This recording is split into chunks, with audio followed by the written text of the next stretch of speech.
बिस्मिल्लाहिर्रहमानिर्रहीम। अस्सलाम वालेकुम मेरे प्यारे दोस्तों, कैसे हैं आप सब। उम्मीद करती हूँ कि आप सब खैर से होंगे। तो आप सबको अपने इस यूट्यूब चैनल न्यूज़ आइका रेसिपी पर खुशामदीद कहती हूँ। तो आज के इस वीडियो में हम आपको बनाना सिखाएंगे लच्छेदार पकोड़े। बहुत ही आसान रेसिपी है, बहुत ही कम टाइम में, बहुत ही कम चीज़ों से और फटाफट से तैयार होने वाले ये पकोड़े किस तरह हम बनाएंगे, चलें तमाम बातें हम आपसे इस वीडियो के दौरान शेयर करेंगे।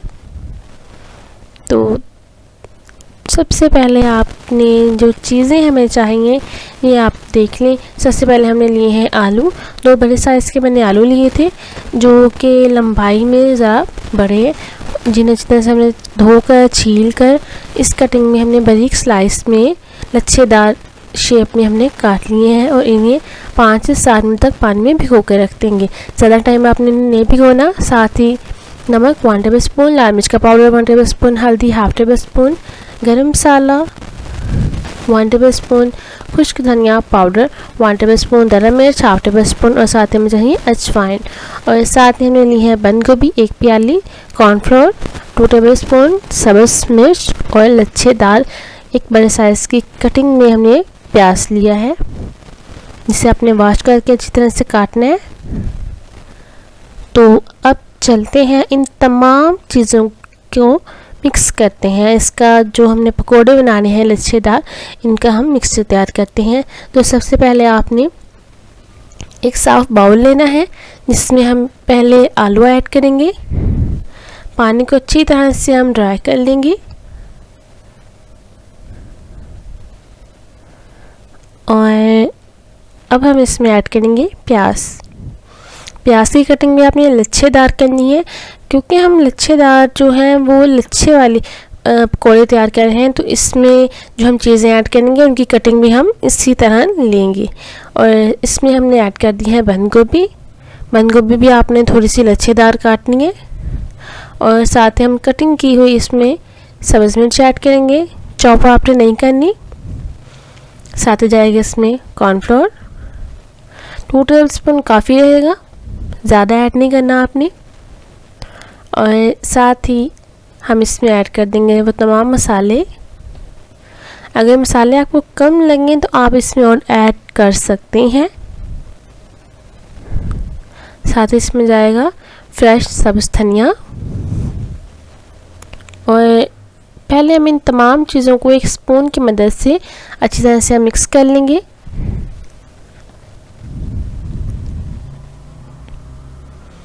साफ हाथों से। और यहाँ पर हम इसमें बेसन ऐड कर देंगे।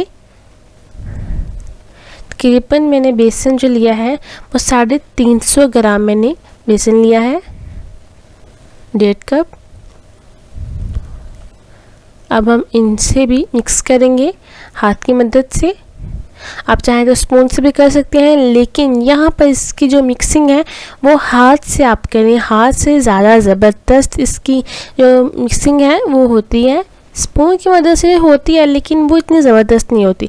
हाथ की मदद से आप करेंगे तो ये ज़्यादा आपके लिए बेहतर रहेगा। तो यहाँ पे आपने थोड़ा सा पानी इसमें ऐड करते जाना है और इसे एक बहुत ही प्यारा सा, ज़्यादा आपने इसे गाढ़ा नहीं करना, ज़्यादा हार्ड नहीं होना चाहिए और ज़्यादा सॉफ्ट भी नहीं होना चाहिए। हमने मसाला इसका तैयार कर लिया है। और मैंने यहाँ पर, मुझे लाल मिर्च जो है वो कम लगी थी, इसलिए मैंने 1 टेबल स्पून ऐड किया है। आप चाहें तो अपनी मर्ज़ी के टेस्ट के मुताबिक अपनी मर्ज़ी से आप इसे कम या ज़्यादा कर सकते हैं। तो यहाँ पे हमने प्यारी सी कढ़ाई में ऑयल ऐड किया है और ऑयल को हम गरम कर लिया है हमने ऑयल। और यहाँ पर हम हाथ की मदद से इसमें पकोड़े ऐड करेंगे। जिस साइज़ में, जिस शेप में आपको पसंद आए आप इन्हें उस शेप में बनाएं। और याद रहे कि बनाते हुए जो आपका जो फ्लेम है वो नॉर्मल होना चाहिए। अगर आप तेज़ करेंगे, ज़्यादा अपना फ्लेम जो है वो बढ़ा देंगे, तो ऊपर से आपके जो पकोड़े हैं वो जल जाएंगे और अंदर से कच्चे रह जाएंगे। और इनकी जो लेयर है ये आपने थोड़ी सी थिक रखनी है, यानी कि ज़्यादा आपने बड़े बड़े साइज़ के या मोटे साइज़ में आपने ये पकोड़े नहीं बनाने। थोड़े से इन्हें फैलाकर आपने बनाना है। ये देखिए यहाँ पे आप देख सकते हैं कि ऑयल जो है वो नॉर्मल सा गर्म है और जो हमारे पकोड़े हैं वो भी जल नहीं रहे। तो इस तरह खूबसूरत सी लुकिंग में आप पकोड़े बनाएं। बहुत ही ज़बरदस्त किस्म के, बहुत ही लाजवाब हमारे लच्छे पकोड़े बनके तैयार हो गए हैं। तो अगर आपको हमारी आज की वीडियो पसंद आई हो तो चैनल को सब्सक्राइब करें, वीडियो को लाइक करें, ज़्यादा से ज़्यादा शेयर करें। आज के लिए हमें दें इजाज़त, ताकि हम नई रेसिपीज़ लेकर आपके सामने हाजिर हो सकें। अपना बहुत सा ख्याल रखिएगा, हमें अपनी दुआ में याद रखिएगा। अल्लाह हाफिज़।